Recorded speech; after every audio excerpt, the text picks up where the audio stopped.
जो अपने कदमों की काबिलियत पर विश्वास रखते हैं वही अक्सर मंजिल पर पहुंचते हैं।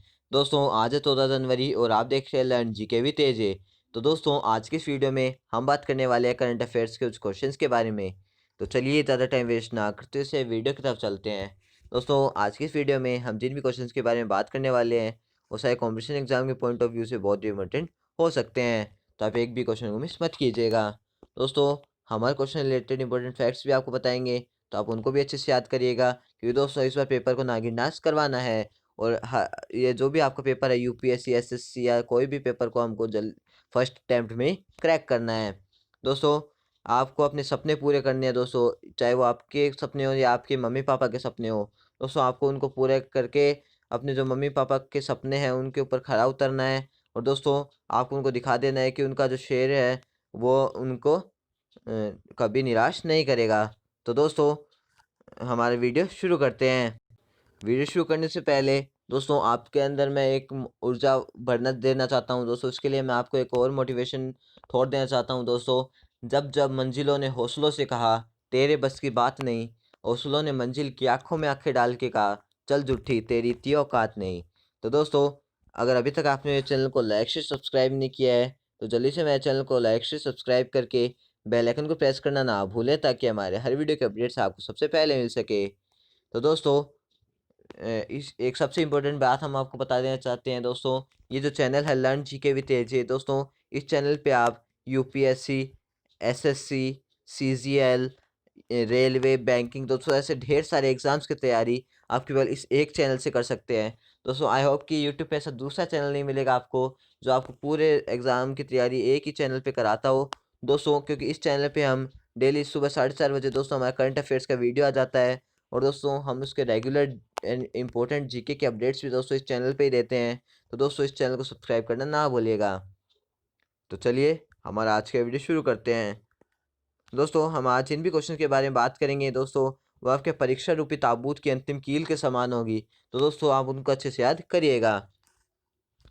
हमारा फर्स्ट क्वेश्चन है भारत के कौन से अंतर्राष्ट्रीय फिल्म महोत्सव आईएफएफआई के लिए बांग्लादेश को फोकस में देश घोषित किया गया है।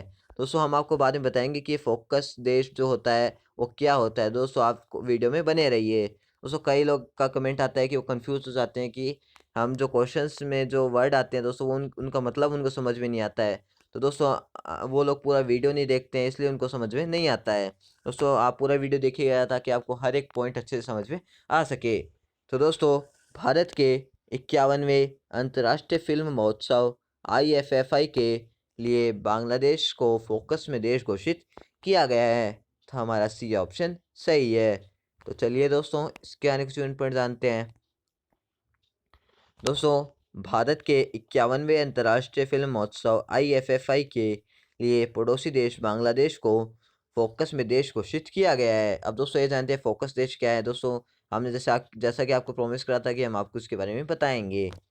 फोकस में देश का खंड किसी देश के योगदान और सिनेमाई उत्कृष्टता को पहचानता है। तो दोस्तों आप आई होप कि आप इसको जान गए होंगे कि ये फोकस में देश क्या होता है। दोस्तों ये देखते हैं कि सेक्शन में 4 फिल्में दिखाई जाएगी। अब वो 4 फिल्में कौन कौन सी है वो हम जानते हैं। एक है रहीम अंजान द्वारा मेघ मल्लर जाहिदुर। दोस्तों ये जो उनके एक्टर या फिर जो इनके डायरेक्टर है वो उनका नाम है। और दोस्तों ये फिल्म का नाम है रुबैयत हुसैन द्वारा अंडर कंस्ट्रक्शन, तनवीर मुकमेल द्वारा जीवोधुली और नुहश हुमायूं और सहयोगियों द्वारा सिंसियरली योर्स ढाका। तो दोस्तों ये इंपॉर्टेंट 4 फिल्में दिखाई जाएगी इसलिए बांग्लादेश देश को फोकस में देश घोषित किया गया है। तो दोस्तों इन 4 फिल्मों का नाम आप याद रखिएगा। आईएफएफआई एशिया का सबसे पुराना फिल्म महोत्सव और भारत में सबसे बड़ा फिल्म समारोह है और गोवा में 16 से 24 जनवरी 2021 तक आयोजित किया जाएगा। तो चलिए दोस्तों हमारे नेक्स्ट क्वेश्चन में बढ़ते हैं। हमारा नेक्स्ट क्वेश्चन है भारत के राष्ट्रीय जलीय पशु का नाम बताइए। दोस्तों ये जो क्वेश्चन है दोस्तों राष्ट्रीय जलीय पशु दोस्तों ये इंडिया में दोस्तों मैंने ऐसे देखा है कि 75% लोगों को दोस्तों ये नहीं पता कि इंडिया का जो एक्वेटिक नेशनल एक्वेटिक एनिमल है या फिर राष्ट्रीय जलीय जीव है वो कौन सा है। तो दोस्तों इसलिए हम ये क्वेश्चन आपके लिए उठा के लेके आए क्योंकि दोस्तों ये क्वेश्चन बहुत ही इंपॉर्टेंट है दोस्तों। इसके स्टार लगा लीजिए क्योंकि दोस्तों इससे क्वेश्चन उठने वाला है। तो दोस्तों ये जानना आपके लिए बहुत ही इंपॉर्टेंट है दोस्तों, क्योंकि आप हर एक पॉइंट अगर जानेंगे तभी आप कोई भी एग्जाम में टॉप करने की संभावनाएं अपनी बढ़ा पाएंगे। दोस्तों, सिंह बनो, सिंहासन की चिंता मत करो। दोस्तों, अगर आप शेर बन गए तो जहां बैठोगे सिंहासन तो अपने आप बन जाएगा। दोस्तों, भारत के राष्ट्रीय जलीय पशु का नाम है गंगा डॉल्फिन या फिर गंगेटिक डॉल्फिन भी दोस्तों इसको कई लोग बोलते हैं। तो ये दोनों ही नाम सही है, तो हमारा सी ऑप्शन सही है। तो चलिए दोस्तों, इसके नेक्स्ट पॉइंट जानते हैं। दोस्तों, भारत का राष्ट्रीय जलीय जानवर गंगा नदी डॉल्फिन है या फिर गैंगेटिक डॉल्फिन है। गंगा का डॉल्फिन केवल मीठे पानी में पाया जाता है और गंगा नदी के लिए स्थानिक है। गंगा नदी डॉल्फिन सिंधु नदी डॉल्फिन के साथ एक दक्षिण एशियाई नदी डॉल्फिन की एक उप प्रजाति है। जलीय खाद्य श्रृंखला के शीर्ष पर होने के कारण उनकी पर्याप्त संख्या नदी प्रणाली में उच्च जैव विविधता को दर्शाती है। अब दोस्तों, ये जानते कि समाचारों में क्यों है। उत्तर प्रदेश राज्य में एक डॉल्फिन की मौत की आपराधिक जांच शुरू की गई है। दोस्तों, ये एक अच्छी पहल है कि उत्तर प्रदेश राज्य में एक डॉल्फिन की मौत हो गई है। दोस्तों, इसके लिए पूरी जांच शुरू की गई है। दोस्तों, इसी को बोलते हैं जागरूक देश, क्योंकि दोस्तों अगर हम इनके ऐसी छोटी छोटी बातें पे अगर गौर नहीं करेंगे तो दोस्तों एक एक दिन ऐसा आएगा जब इनकी सारी प्रजाति लुप्त हो जाएगी। अब दोस्तों, उत्तर प्रदेश की यहाँ पे बात हो रही है, तो उत्तर प्रदेश के बारे में अगर अपन थोड़ा जाने तो उत्तर प्रदेश की कैपिटल क्या होती है? लखनऊ। दोस्तों, लखनऊ आते ही आपके माइंड में क्लिक हो जाना चाहिए कि लखनऊ जो है वो गोमती नदी के किनारे स्थित है।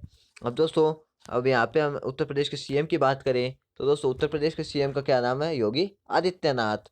दोस्तों, उत्तर प्रदेश में उत्तर प्रदेश के जो राष्ट्रीय जो पक्षी है उसका क्या नाम है? सारस। तो चलिए दोस्तों, हमारे नेक्स्ट क्वेश्चन में बढ़ते हैं। हमारा नेक्स्ट क्वेश्चन है, स्वर्णिम चतुर्भुज क्या है? तो दोस्तों, राष्ट्रीय राजमार्गों का एक नेटवर्क क्या कहलाता है? स्वर्णिम चतुर्भुज। तो चलिए दोस्तों, इसके आने पॉइंट जानते हैं। दोस्तों, स्वर्णिम चतुर्भुज राष्ट्रीय राजमार्गों का एक नेटवर्क है जो भारत के प्रमुख औद्योगिक शहरों और केंद्रों जैसे पूर्व में मुंबई पश्चिम में, दिल्ली उत्तर में और चेन्नई दक्षिण में जोड़ता है। अब दोस्तों, ये जानते कि ये जो समाचार है ये समाचारों में यानी अभी ट्रेंडिंग में क्यों चल रहा है। तो दोस्तों, जो टॉपिक इसे ट्रेंडिंग में चलते हैं उनसे क्वेश्चन उठने के चांस ज़्यादा होते हैं। तो दोस्तों, इसीलिए आप करंट अफेयर्स आपके आते हैं, क्योंकि दोस्तों जो अभी अगर आपको ट्रेंडिंग का ही नहीं पता होगा तो दोस्तों आपको हिस्ट्री तो क्या पता होगा। भारतीय रेल ने स्वर्णिम चतुर्भुज और स्वर्णिम कोणीय GQDT रूट में 1280 किलोमीटर की लंबाई के लिए अधिकतम गति 130 किलोमीटर प्रति घंटा तक बढ़ाने की एक ऐतिहासिक उपलब्धि हासिल की है। दोस्तों, अब आपको अगर हिस्ट्री के बारे में दोस्तों इंडियन हिस्ट्री के बारे में अगर आपको जानना है तो दोस्तों उसकी हमने शुरुआत हमारे चैनल पे पहले ही कर दी है। दोस्तों, हमने हमारे चैनल पे एक मौर्य वंश दोस्तों जो सबसे इम्पोर्टेंट वंश माना जाता है दोस्तों, इंडिया का जो सबसे इम्पोर्टेंट वंश कौन सा माना जाता है? मौर्य वंश। दोस्तों, इसके लिए हमने इसकी पूरी डिटेल जो जानकारी है दोस्तों उसका हमने एक एक तरह से आप बोल सकते हैं कि शॉर्ट नोट्स। दोस्तों, आप उन नोट्स को भी अगर लिख के याद कर लेंगे तो दोस्तों वो आपके लिए बहुत होगा कि आप इसमें अच्छे स्कोर कर सकते हो। दोस्तों, मौर्य साम्राज्य के जो तीन जो मेन राजा है, चंद्रगुप्त मौर्य, बिंदुसार और चक्रवर्ती सम्राट अशोक। दोस्तों, उन तीनों की हमने पूरी डिटेल जानकारी दी है और इसके साथ साथ मौर्य साम्राज्य का जो दोस्तों जो अर्थशास्त्र होता है या फिर जो आर्थिक जो भी विभाग वगैरह होता है या फिर एडमिनिस्ट्रेशन जो उनकी सरकार वगैरह राजनीति वगैरह जो भी होता है दोस्तों उन सब के बारे में हमने इस वीडियो में डिस्कस करा है। दोस्तों, ये 1 घंटे का वीडियो है दोस्तों, इसके अंदर आपको पूरी डिटेल जान के मिल जाएगी किसके बारे में? मौर्य साम्राज्य के बारे में। तो दोस्तों, अगर अभी तक आपने वो वीडियो नहीं देखा है तो जल्दी से जाके वो वीडियो भी देख लीजिए। और दोस्तों, इसके साथ साथ हमने और भी जैसे हिस्ट्री के जैसे सिंधु घाटी से संबंधित और ऐसे बहुत सारे वीडियो अपलोड कर रखे हैं दोस्तों। उसकी हमने एक प्लेलिस्ट बना रखी है प्राचीन भारत के इतिहास के नाम से। तो दोस्तों, अगर आप वहाँ जाके देखेंगे तो आपको जो भी हमारे हिस्ट्री से रिलेटेड वीडियो है वो एक साथ मिल जाएंगे। और दोस्तों, इसके साथ साथ हमने एक 1000 लुसेंट जीके की एक सीरीज़ भी हमारे चैनल पे अपलोड करी है। तो दोस्तों, अगर अभी तक आपने वो नहीं देखी है तो दोस्तों जल्दी से जाके वो भी देख लीजिए, क्योंकि दोस्तों उस सीरीज़ में जीके, जीएस और जीए दोस्तों ऐसे ये सारे टॉपिक मिला के दोस्तों हम उसमें जो क्वेश्चन बना के लेके आए हैं। और दोस्तों ऐसे जो 1000 क्वेश्चन हम वो चुन चुन के लाए हैं जो आपके एग्ज़ाम में आने की संभावनाएं ज़्यादा है। तो चलिए दोस्तों हमारे नेक्स्ट क्वेश्चन में बढ़ते हैं। हमारा नेक्स्ट क्वेश्चन है, कैन बेतवा लिंक परियोजना किससे संबंधित है? तो दोस्तों कैन बेतवा लिंक परियोजना जो है वो रिवर इंटरलिंकिंग प्रोजेक्ट से संबंधित है। तो हमारा सी ऑप्शन सही है। तो चलिए दोस्तों इसके बारे में क्वेश्चन पॉइंट जानते हैं। दोस्तों कैन बेतवा लिंक परियोजना KBLP पर एक नदी इंटरलिंकिंग परियोजना है। परियोजना का उद्देश्य मध्य प्रदेश में केन नदी से अधिशेष जल को उत्तर प्रदेश में बेतवा नदी में स्थानांतरित करना है। यह परियोजना बुंदेलखंड के सूखाग्रस्त क्षेत्रों की सिंचाई में मदद करेगी। KBLP देश भर में कल्पना की गई 30 नदी इंटरलिंकिंग परियोजना में से एक है। अब दोस्तों ये जानते हैं कि ये चीज़ समाचारों में क्यों आ रही है अभी, कि हमने इस पे दोस्तों करंट अफेयर्स का वीडियो, तो हमने इस करंट अफेयर्स के वीडियो में इस टॉपिक को इसीलिए लिया होगा क्योंकि अभी ट्रेंड रही है। मध्य प्रदेश और उत्तर प्रदेश की राज्य सरकारें KVLP परियोजना पर एक समझौते के करीब है। दोस्तों यही एक इम्पोर्टेंट पॉइंट है क्योंकि दोस्तों ये आप ध्यान रखिएगा अभी समझौते के करीब है दोस्तों, अभी समझौता हुआ नहीं है। तो दोस्तों आप इस पर कंफ्यूज मत हो जाइएगा। तो चलिए दोस्तों हमारे नेक्स्ट क्वेश्चन में बढ़ते हैं। हमारा नेक्स्ट क्वेश्चन है, मेरा गांव मेरा गौरव नामक सफाई अभियान किसके द्वारा शुरू किया गया था? तो दोस्तों मेरा गांव मेरा गौरव नामक सफाई अभियान भारतीय कृषि अनुसंधान परिषद ICAR द्वारा शुरू किया गया था। तो हमारा सी ऑप्शन सही है। तो चलिए दोस्तों इसके अनुच्छेद पॉइंट जानते हैं। दोस्तों इब्राहिमपुर, वेलिंग और पारा के गांवों में मेरा गांव मेरा गौरव पहल नामक सफाई अभियान भारतीय कृषि अनुसंधान परिषद ICAR द्वारा शुरू किया गया है। यह 2015 में किसानों को आवश्यक जानकारी प्रदान करने और विभिन्न गांवों को गोद लेकर सलाह और ज्ञान प्रदान करने के उद्देश्य से शुरू किया गया था। कार्यक्रम का उद्देश्य प्रयोगशाला की प्रक्रिया को जमीन पर उतारना है और इसका उद्देश्य वैज्ञानिकों के प्रत्यक्ष इंटरफेस को बढ़ावा देना है। अब दोस्तों ICAR जिसके बारे में भी बात की थी कि इसने पहल लागू की थी, अब इसके बारे में थोड़ा जानते हैं। कृषि अनुसंधान और शिक्षा विभाग कृषि मंत्रालय के तहत ICAR एक स्वायत्त संगठन है। तो चलिए दोस्तों हमारे नेक्स्ट क्वेश्चन में बढ़ते हैं। हमारा नेक्स्ट क्वेश्चन है, हमारी आकाशगंगा का नाम क्या है? दोस्तों ये क्वेश्चन जो है दोस्तों ये 100% आपके पेपर में आएगा कि दोस्तों ये क्वेश्चन बहुत बार उठता है। दोस्तों मैंने पिछले 3-4 साल पेपर देखे हैं दोस्तों, उनमें हर पेपर में ये क्वेश्चन आया है। दोस्तों ये क्वेश्चन बहुत ही इंपॉर्टेंट और सेलेक्टेड है। दोस्तों आप जहाँ पे भी ये नोट्स लिखते हैं दोस्तों उसके ऊपर लर्न जीके विद एजे का नाम लिख लीजिए। ये दोस्तों यूट्यूब पे ऐसी ऑथेंटिक न्यूज़ इस चैनल के अलावा तो शायद ही आपको देखने को मिलेगी।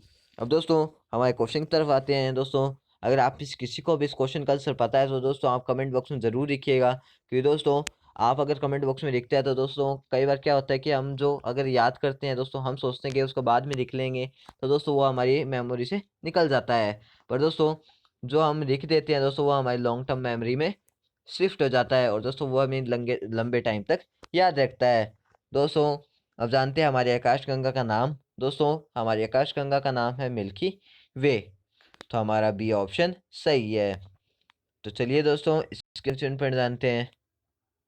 दोस्तों हमारी आकाशगंगा का नाम मिल्की वे है और हमारी आकाशगंगा के केंद्रों में ब्लैक होल नाम सेजियोटिस ए है। अब दोस्तों ये जानते हैं कि समाचारों में क्यों है। वैज्ञानिक और शोधकर्ता एक सुपरमैसिव ब्लैक होल का पता लगाने में असमर्थ रहे हैं जिसका अनुमान सूर्य के द्रव्यमान का 100 बिलियन गुना है। दोस्तों बहुत बड़ा होता है। सुपरमैसिव ब्लैक होल का स्थान एबल 2261 गैलेक्सी क्लस्टर में होने की उम्मीद है। एबल 2261 एक विशाल आकाशगंगा समूह है जो पृथ्वी से लगभग 2.7 बिलियन प्रकाश वर्ष दूर है। तो चलिए दोस्तों हमारे नेक्स्ट क्वेश्चन में बढ़ते हैं। हमारा नेक्स्ट क्वेश्चन है, कलरीपायट्टू का मार्शल आर्ट फॉर्म किस राज्य से संबंधित है और इसे देश की सबसे पुरानी जीवित मार्शल आर्ट में से एक माना जाता है? दोस्तों जो कलरीपायट्टू है दोस्तों बहुत इंपॉर्टेंट नाम है। का जो मार्शल आर्ट फॉर्म है वो केरल राज्य से संबंधित है और इसे देश की सबसे पुरानी जीवित मार्शल आर्ट में से एक माना जाता है। तो हमारा सी ऑप्शन सही है। तो चलिए दोस्तों इसके अनुच्छेद पॉइंट जानते हैं। दोस्तों कलरी पयट्टू का मार्शल आर्ट फॉर्म केरल राज्य से संबंधित है और इसे देश की सबसे पुरानी जीवित मार्शल आर्ट में से एक माना जाता है। दोस्तों वीडियो थोड़ा लंबा जरूर बन रहा है और दोस्तों ये बहुत ही इंपॉर्टेंट है वीडियो। तो दोस्तों आप वीडियो पूरे शुरू से लास्ट तक देखते रहिए ताकि आपको हर एक क्वेश्चन अच्छे से याद हो जाए। दोस्तों कई लोग वीडियो को ऐसे स्किप कर करके देखते हैं, तो दोस्तों स्किप कर कर से देखने से दोस्तों आपकी इन्फॉर्मेशन आधी रह जाती है और दोस्तों अगर आधा ज्ञान होता है तो दोस्तों उसमें आपका लॉस ही होता है। क्योंकि दोस्तों या तो ऐसे हो कि आप ज्ञान ही बिल्कुल भी मत ले या फिर ले तो दोस्तों पूरा ले, क्योंकि आधा लेने से दोस्तों हमारा लॉस हो जाता है, हमको बात आधी समझ में आती है और हमसे गड़बड़ हो जाती है। अब दोस्तों ये जानते हैं कि ये समाचारों में क्यों है। केरल राज्य सरकार तिरुवनंतपुरम में कलारीपयट्टू पर्यटर्स के परीक्षण के लिए 3500 वर्ग फुट की एक अकादमी खोल रही है। पहल का उद्देश्य कलरीपयट्टू को लोकप्रिय बनाना है। अकादमी केरल टूरिज्म के वेलर क्राफ्ट्स विलेज एंड मार्ग में से कोवलम तक स्थापित की जाएगी। सरकार अकादमी को डांस ट्रेनिंग कॉलेज से जोड़ने की भी योजना बना रही है।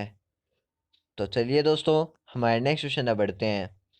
हमारा नेक्स्ट क्वेश्चन है राष्ट्रीय युवा दिवस कब मनाया जाता है। दोस्तों ये क्वेश्चन भी बहुत सिलेक्टेड और इम्पोर्टेंट है। दोस्तों इसकी भी स्टार लगा लीजिए कि दोस्तों ये जो हमारे स्वामी विवेकानंद है दोस्तों, जो भारत के शेर जो है दोस्तों, वो अमेरिका के में जाके दहाड़ के आए थे दोस्तों। ये शेर अमेरिका के शिकागो का जो धर्म सम्मेलन हुआ था उसमें ये उन्होंने भारत का प्रतिनिधित्व किया था। तो दोस्तों ये एक बहुत बड़ी बात है। और दोस्तों यहाँ तक कि इनको जो अमेरिका की शिकागो है दोस्तों उसका पता भी नहीं मालूम था, फिर भी ये वहाँ पर कैसे न कैसे करके गए दोस्तों और वहाँ पे ऐसी दहाड़ मारी कि सब देखते ही रह गए। राष्ट्रीय युवा दिवस 12 जनवरी को मनाया जाता है। तो हमारा ए ऑप्शन सही है। दोस्तों अभी रिसेंटली ये गए तो आपको ये याद भी होगा। स्वामी स्वामी विवेकानंद के जन्मदिन के उपलक्ष्य में प्रतिवर्ष 12 जनवरी को राष्ट्रीय युवा दिवस मनाया जाता है। भारत सरकार राष्ट्रीय युवा दिवस पर राष्ट्रीय युवा संसद महोत्सव का आयोजन करती है। पहला तो यार 2019 में आयोजित किया जाता है। दोस्तों इसका यह महोत्सव 18 से 25 वर्ष की आयु के युवा लोगों को प्रोत्साहित करने के उद्देश्य से आयोजित किया जाता है ताकि जनता के मुद्दों के साथ जुड़ सके और आम आदमी के विचार को समझ सके। दोस्तों ये जो है ये युवा शक्ति को जागृत करते हैं दोस्तों स्वामी विवेकानंद। दोस्तों ये जो है जो युवा लोग जो भी होते हैं दोस्तों, उनमें देश के प्रति एक भावना उत्पन्न करने का प्रयास करते रहे दोस्तों ये पूरे जीवन भर। और दोस्तों ये शिकागो से आने के बाद इन्होंने यहाँ पे परमहंस धर्म सम्मेलन परमहंस जो मिशन है उसको भी लॉन्च किया था। अब दोस्तों एक इम्पोर्टेंट बात है कि दोस्तों ये क्वेश्चन बहुत बार उठता है कि ये जो स्वामी विवेकानंद थे इनको विवेकानंद की उपाधि किसने दी। दोस्तों ये क्वेश्चन बहुत ज़्यादा इंपॉर्टेंट है और इससे एक चांस भी बहुत ज़्यादा है। दोस्तों स्वामी विवेकानंद को विवेकानंदी की जो उपाधि दी थी वो थी खे खेतड़ी के महाराज। दोस्तों खेतड़ी जो झुंझुनू में स्थित है। दोस्तों खेतड़ी के महाराज अजीत सिंह जी ने इनको विवेकानंद की उपाधि दी थी और तब से ये स्वामी विवेकानंद के नाम से जानने लगे। तो दोस्तों ये इंपॉर्टेंट पॉइंट है तो इसके स्टार लगा लीजिएगा। और दोस्तों आप जहाँ भी बैठे हैं दोस्तों कॉपी पेन लेके बैठिएगा क्योंकि दोस्तों हर क्वेश्चन इंपॉर्टेंट और सिलेक्टेड है। दोस्तों अगर आप उसको देख लेंगे तो आपको याद रहेगा। अब दोस्तों ये जानते हैं समाचारों में क्यों है। भारत के प्रधानमंत्री कौन है। नरेंद्र मोदी। 12 जनवरी 2021 को राष्ट्रीय युवा संसद समारोह 2021 को संबोधित करा है। तो चलिए दोस्तों हमारे नेक्स्ट क्वेश्चन में बढ़ते हैं। हमारा नेक्स्ट क्वेश्चन है 26 जनवरी 2021 को गणतंत्र दिवस परेड के मुख्य अतिथि कौन होंगे। तो दोस्तों 26 जनवरी 2021 को गणतंत्र दिवस परेड के मुख्य अतिथि होंगे चंद्रिका प्रसाद संतोखी। दोस्तों कईयों के मन में सवाल उठ रहा होगा कि जो चंद्रिका प्रसाद संतोखी है वो है कौन। तो दोस्तों ये सूरीनाम गणराज्य के राष्ट्रपति है।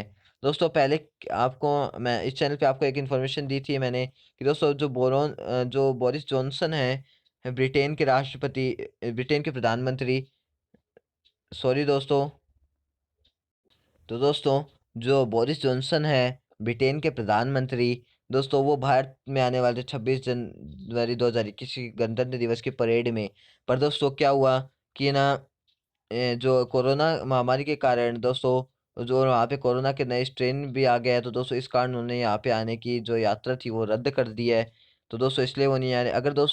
अगर वो आते तो दोस्तों वो 26 साल बाद ऐसा होता कि ब्रिटेन के प्रधानमंत्री भारत की गणतंत्र दिवस की परेड में आते, और दोस्तों वैसे पांचवें ब्रिटेन के प्रधानमंत्री होते।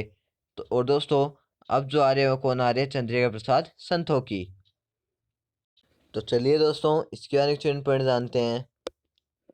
दोस्तों ब्रिटिश प्रधानमंत्री बोरिस जॉनसन, जिसके बारे में हमने अभी आपको जिनके बारे में हमने ऊपर चर्चा की है कि भारत दौरा रद्द होने के बाद इस साल गणतंत्र दिवस परेड के नए मुख्य अतिथि सूरीनाम गणराज्य के राष्ट्रपति चंद्रिका प्रसाद संतोखी 26 जनवरी 2021 गणतंत्र दिवस की मौके पर राजपथ पर आयोजित होने वाले राष्ट्रीय समारोह के चीफ गेस्ट होंगे। तो दोस्तों एक और इम्पोर्टेंट बात है दोस्तों, आप कंफ्यूज मत हो जाएगा दोस्तों, अभी तक इंडिया से खाली घोषणा हुई है कि उनको जो है ये निमंत्रण भेजा गया है, पर दोस्तों अभी तक सूरीनाम से कोई भी घोषणा नहीं हुई है कि वो भारत आएंगे या नहीं। तो दोस्तों ये भी एक इम्पोर्टेंट पॉइंट होता है कि दोस्तों अगर बाई चांस उन्होंने वो यात्रा रद्द कर दी तो दोस्तों आप कंफ्यूज मत हो जाइएगा।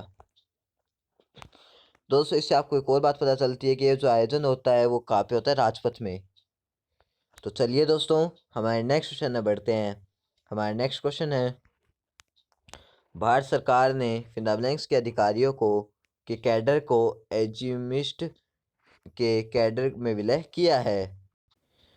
तो दोस्तों भारत सरकार ने जम्मू और कश्मीर यानी JNK के अधिकारियों के कैडर को AGMUT के कैडर में विलय किया है।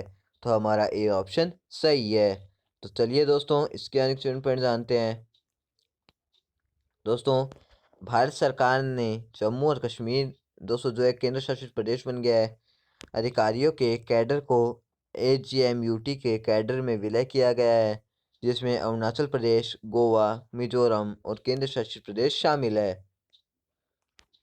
जम्मू और कश्मीर पुनर्गठन अधिनियम 2019 में संशोधन करके अध्यादेशों को एक अध्यादेश के माध्यम से मिला दिया गया है। अधिसूचना के मुताबिक जम्मू कश्मीर कैडर के भारतीय प्रशासनिक सेवा यानी IAS, भारतीय पुलिस सेवा IPS और भारतीय वन सेवा IFOS के अधिकारी अब AGMUT कैडर का हिस्सा होंगे।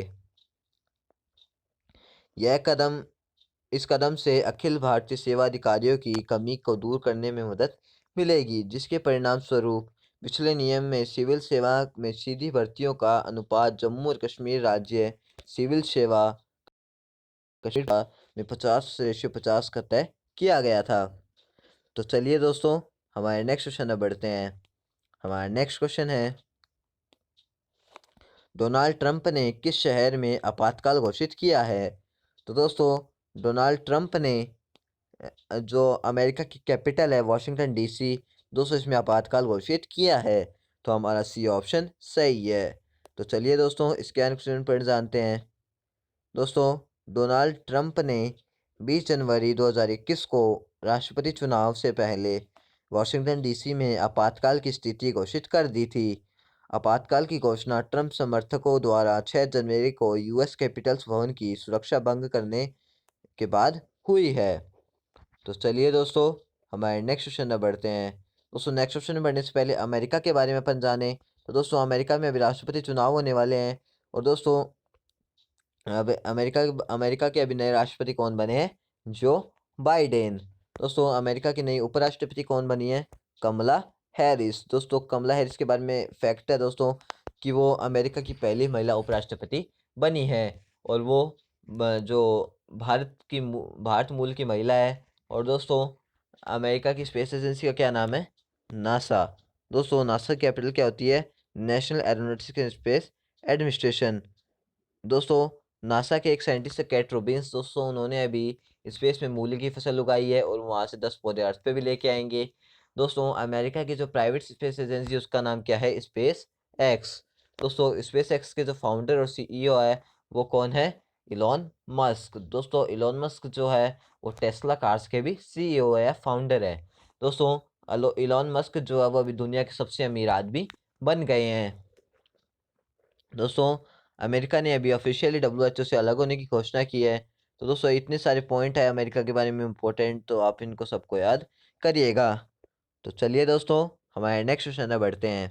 हमारा नेक्स्ट क्वेश्चन है, किस राज्य ने बर्ड फ्लू के उद्भव को मद्देनजर एहतियात के तौर पर पड़ोसी राज्य से प्रवेश पर प्रतिबंध लगा दिया है? तो दोस्तों अभी गोवा राज्य ने बर्ड फ्लू के उद्भव के मद्देनजर एहतियात के तौर पर पड़ोसी राज्य से प्रवेश पर प्रतिबंध लगा दिया है। तो हमारा सी ऑप्शन सही है। तो चलिए दोस्तों इसके अनेक पॉइंट जानते हैं। दोस्तों गोवा राज्य सरकार ने देश में कई राज्यों में बर्ड फ्लू के मामलों के उभरने के बीच एहतियात के तौर पर पड़ोसी राज्य से मुर्गों के प्रवेश पर प्रतिबंध लगा दिया है। तो चलिए दोस्तों हमारे नेक्स्ट क्वेश्चन में बढ़ते हैं। हमारा नेक्स्ट क्वेश्चन है, ट्रंप के महाभियोग पर अमेरिकी हाउस डेमोक्रेट वोट कब देंगे? तो दोस्तों ट्रंप के महाभियोग पर अमेरिकी हाउस डेमोक्रेट वोट 13 जनवरी को देंगे। तो हमारा बी ऑप्शन सही है। तो चलिए दोस्तों इसके अनुच्छेद पर जानते हैं।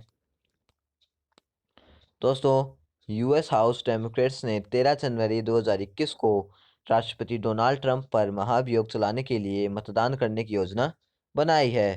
दोस्तों सदन 12 जनवरी को एक प्रस्ताव पर मतदान करेगा जिसमें उपराष्ट्रपति माइक पेंस से ट्रंप की सत्ता से हटाने के लिए 25वें संशोधन का आह्वान किया जाएगा और फिर राष्ट्रपति को महाभियोग चलाने के लिए वोट दिया जाएगा। तो चलिए दोस्तों हमारे नेक्स्ट क्वेश्चन में बढ़ते हैं। अब दोस्तों महाभियोग के ऊपर बात हुई तो दोस्तों महाभियोग से हमने एक क्वेश्चन बनाया है, तो दोस्तों वो आपके सामने रखते हैं। कितने अमेरिकी राष्ट्रपतियों को महाभियोग के जरिए पद से हटाया गया है? तो दोस्तों ये एक मतलब इम्पोर्टेंट पॉइंट है कि ये आपसे पूछा जा सकता है कि महाभियोग के चलते कितने अमेरिकी राष्ट्रपति को पद से हटाया गया है। तो दोस्तों इसका आंसर होगा कोई नहीं, कि दोस्तों अभी तक किसी भी अमेरिकी राष्ट्रपति को महाभियोग के जरिए से पद से नहीं हटाया गया है। तो हमारा डी ऑप्शन सही है। तो चलिए दोस्तों इसके अनुच्छेद पॉइंट जानते हैं।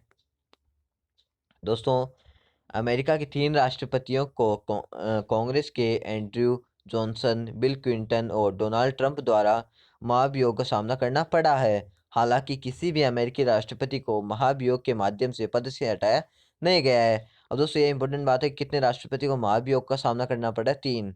कौन कौन से हैं? एंड्रयू जॉनसन, बिल क्लिंटन और डोनाल्ड ट्रंप। पर अभी तक किसी को भी हटाया नहीं गया है। तो चलिए दोस्तों हमारे नेक्स्ट क्वेश्चन में बढ़ते हैं।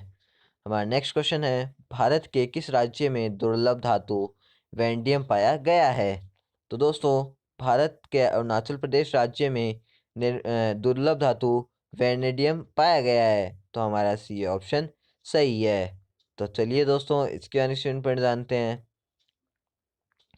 दोस्तों भारत भूवैज्ञानिक सर्वेक्षण ने अरुणाचल प्रदेश के पापुम पारे जिले में पैलियो प्रोटेरोजोइक कार्बनलेस फाइटाइट चट्टानों में वैंडियम की होनहार सांद्रता को पाया है। तो चलिए दोस्तों हमारे नेक्स्ट क्वेश्चन में बढ़ते हैं। हमारा नेक्स्ट क्वेश्चन है, कौन सी अंतरिक्ष एजेंसी 17 जनवरी को दुनिया का सबसे शक्तिशाली रॉकेट लॉन्च करेगी? दोस्तों इंपॉर्टेंट पॉइंट है दोस्तों, क्योंकि ये दुनिया का सबसे शक्तिशाली रॉकेट है। तो दोस्तों ये कौन सी एजेंसी लॉन्च करेगी? अमेरिका की नासा स्पेस एजेंसी। तो हमारा ए ऑप्शन सही है। दोस्तों नासा के बारे में और अमेरिका के बारे में मैंने आपको ऊपर इतने ढेर सारे पॉइंट्स बताए हैं, तो दोस्तों वो बहुत ही इंपॉर्टेंट है। दोस्तों नासा की फुल फॉर्म मैं आपके सामने वापस रिपीट करता हूँ, national aeronautics and space administration. NASA 17 जनवरी 2021 को दुनिया के सबसे बड़े शक्तिशाली रॉकेट लॉन्च करने की तैयार है। नासा ने इसे स्पेस लॉन्च सिस्टम का नाम दिया है। रॉकेट को पहली महिला और अगले आदमी को चंद्रमा तक ले जाने के लिए बनाया गया है। तो चलिए दोस्तों हमारे नेक्स्ट क्वेश्चन में बढ़ते हैं। हमारा नेक्स्ट क्वेश्चन है, इस वर्ष वन प्लेनेट समिट कब आयोजित की गई थी? तो दोस्तों इस वर्ष 11 जनवरी को वन प्लेटेड समिट आयोजित की गई थी? तो हमारा बी ऑप्शन सही है। तो चलिए दोस्तों इसके बारे में क्वेश्चन पॉइंट जानते हैं। दोस्तों वन प्लेनेट समिट इस वर्ष 11 जनवरी 2021 को आयोजित की गई थी। शिखर सम्मेलन एक अंतर्राष्ट्रीय आयोजन है जिसका उद्देश्य प्रकृति और पारिस्थितिक तंत्र की सुरक्षा को आगे बढ़ाना है। तो चलिए दोस्तों हमारे नेक्स्ट क्वेश्चन पर बढ़ते हैं। हमारा नेक्स्ट क्वेश्चन है ICRA के अनुसार वित्तीय वर्ष 2021-22 के लिए भारत की अनुमानित GDP दर क्या है? तो दोस्तों ICRA के अनुसार वित्तीय वर्ष 2021-22 के लिए भारत की अनुमानित GDP दर है 10.1%। तो हमारा ए ऑप्शन सही है। तो चलिए दोस्तों इसके अनुसार जानते हैं।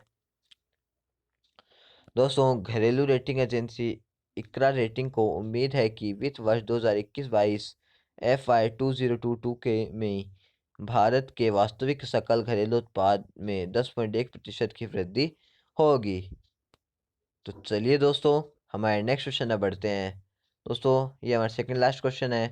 दोस्तों आपको पता होगा कि हम डेली जो है वो 20 क्वेश्चन हमारी वीडियो में लेके आते हैं। तो दोस्तों हमारे 19 क्वेश्चन की तरफ हम बढ़ते हैं। हाल ही में ICC बोर्ड की बैठक के लिए BCCI के आधिकारिक प्रतिनिधि के रूप में किसे चुना गया है? तो दोस्तों हाल ही में ICC बोर्ड की बैठक के लिए BCCI के आधिकारिक प्रतिनिधि के रूप में जय शाह को चुना गया है। तो हमारा डी ऑप्शन सही है। तो चलिए दोस्तों इसके आगे पर जानते हैं। दोस्तों अंतर्राष्ट्रीय क्रिकेट परिषद ICC की बोर्ड बैठकों के लिए जय शाह को भारतीय क्रिकेट कंट्रोल बोर्ड BCCI के आधिकारिक प्रतिनिधि के रूप में नामित किया गया है। अब दोस्तों यहाँ पे क्रिकेट और ICC की बात हो रही है। दोस्तों पूरे वर्ल्ड में क्रिकेट को कौन रेगुलेट करता है? ICC। दोस्तों इंडिया की अगर अपन बात करें तो पूरे इंडिया में क्रिकेट को रेगुलेट करता है BCCI। दोस्तों ICC की फुल फॉर्म होती है इंटरनेशनल क्रिकेट काउंसिल। इसका मुख्यालय UAE के शहर दुबई में स्थित है। और BCCI के फुल फॉर्म होती है board of cricket control of India. दोस्तों इसके प्रेजेंट टाइम पे अध्यक्ष कौन है? सौरव गांगुली। अब दोस्तों पूरे वर्ल्ड में फुटबॉल को कौन रेगुलेट करता है? फीफा। और पूरे वर्ल्ड में टेनिस को कौन रेगुलेट करता है? ATP। ATP की फुल फॉर्म क्या होती है? Association of tennis professionals. तो चलिए दोस्तों हमारे नेक्स्ट और लास्ट क्वेश्चन पर बढ़ते हैं। हमारा नेक्स्ट क्वेश्चन है खादी प्राकृतिक पेंट किसने विकसित किया है? तो दोस्तों खादी और ग्रामोद्योग आयोग ने खादी प्राकृतिक पेंट विकसित किया है। तो हमारा सी ऑप्शन सही है। तो चलिए दोस्तों इसके आगे पॉइंट जानते हैं। दोस्तों केंद्रीय सड़क परिवहन और राजमार्ग मंत्री नितिन गडकरी खादी और ग्रामोद्योग आयोग द्वारा विकसित एक नई पेंट लॉन्च करेंगे। पर्यावरण के अनुकूल गैर विषैले पेंट जिसे खादी प्राकृत पेंट कहा जाता है एक एंटी फंगल एंटीबैक्टीरियल गुणों वाला एक पहला उत्पाद है। दोस्तों इससे इम्पोर्टेंट पॉइंट क्या है? दोस्तों ये गोबर से बनाया जाएगा। और दोस्तों ये इसमें जो किसानों और जो पशुपालन जो भी करते हैं दोस्तों उनके लिए फ़ायदा है, क्योंकि दोस्तों अगर ये पेंट बनेगा तो दोस्तों इसकी डिमांड ज़्यादा बढ़ेगी। और इसकी डिमांड ज़्यादा बढ़ेगी तो दोस्तों गोबर की डिमांड ज़्यादा बढ़ेगी। और उनसे जो किसान या फिर जो पशुपालक है उनकी आय दुगनी हो जाएगी। तो दोस्तों हमारा आज का वीडियो यहीं ख़त्म होता है। आपको वीडियो कैसा लगा? अच्छा लगा तो हमारी वीडियो को लाइक शेयर सब्सक्राइब करके बेल आइकन पर प्रेस करना ना भूलें, ताकि हमारे हर वीडियो के अपडेट्स आपको सबसे पहले मिल सके। तो दोस्तों लास्ट पे इतना ही कहना चाहता हूँ, अगर आप में से किसी को भी सोलर पावर प्लांट के रिगार्डिंग कुछ भी क्वेरी हो या आपको अपने घर, school, college, hospitals, factories, industries या कहीं पे भी सोलर पावर प्लांट लगवाना हो तो आप स्क्रीन पे दिए फ़ोन नंबर पे कॉल कर सकते हैं। दोस्तों आप हमें ईमेल भी कर सकते हैं और आपको हमने हमारी वेबसाइट की लिंक भी दे दी है, जहाँ पे जाके आप हमारे बारे में और भी जान सकते हैं। तो दोस्तों मिलते हैं नेक्स्ट वीडियो में, तब तक के लिए जय हिंद, जय भारत।